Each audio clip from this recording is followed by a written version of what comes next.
Before this night, I was the biggest skeptic you could ever meet. Ghost stories were just stories. Every town has a local legend to make a boring place feel special, and our town story was about my high school. I had walked those halls for 4 years and never saw a single thing out of the ordinary. They were just stories. Our school was built on the ashes of the original, which burned down in the 1920s, tragically trapping a teacher and a handful of students inside. I always dismissed it as a campfire story, but that all changed one night. I was a senior, staying late to finish a massive history project. After she was gone, as the sun set, the entire atmosphere of the school transformed. The familiar, bustling hallways felt alien. It wasn't a draft. It was a deep, penetrating chill that made my breath plume in the suddenly frigid air. That was the last straw.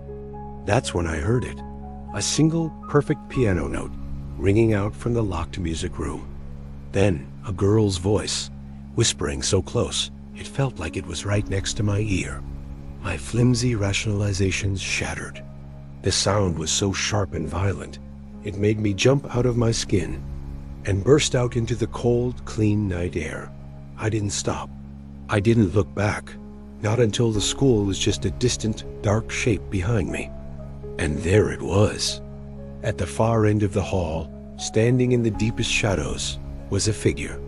It was tall, impossibly thin, and utterly black a void in the shape of a person. For the rest of my time at that school, I never stayed a second late again. Let me know your own stories in the comments below.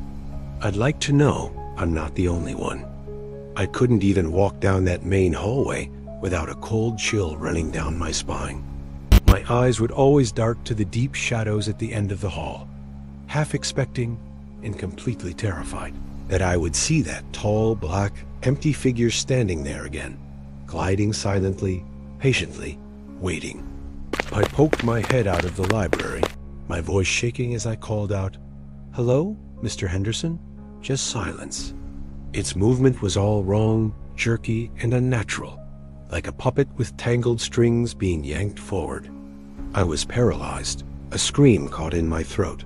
My hands went limp. I dropped my backpack, my project papers scattering across the floor. I told myself it was nothing. The silence wasn't peaceful. It was heavy and suffocating. But I had to know.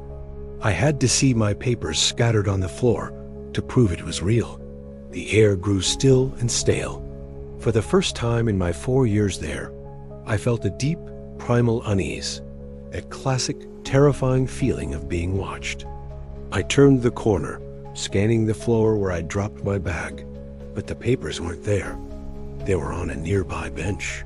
Every single page stacked in a neat, perfectly aligned pile. And in the oppressive silence of that empty school, I learned that some stories are true.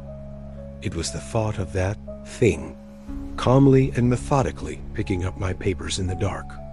The chilling, incomprehensible intelligence behind the horror was what truly broke me. I saw something waiting for me at the far end of a dark, cavernous hallway.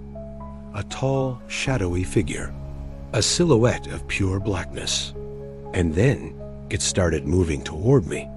The legend was classic small-town folklore. My heart was pounding. I couldn't focus. I had to get out. I frantically started shoving my books into my backpack. That night, my project partner, Sarah, joked about the school ghosts before she left. Then, the first noise. Slam. A locker door, somewhere far down the main hall. A few minutes later, a new sound started from the empty floor directly above me. A slow, dragging scrape. Scry-ape. Pause. Scry-ape. As I stood, a wave of intense, unnatural cold washed over me. I grabbed my bag and hurried into the main hall, my eyes fixed on the red glow of the exit sign at the far end. Michael. My blood turned to ice, my body locked up, but a flicker of movement in my peripheral vision made my head snap up. It began to move toward me. It didn't walk. It glided, and then I ran. I bolted for the nearest side door, hit the panic bar with the full force of my body. The next day at school was surreal. It was so painfully normal that I almost convinced myself it had all been a nightmare. My heart pounded as I walked back to that hallway. That's what scared me the most. More than the noises, more than the cold, more than the figure itself. I never told anyone what happened. Who would believe me, the skeptic? So I kept it to myself. Have you ever experienced something you just can't explain? Something that defied all logic?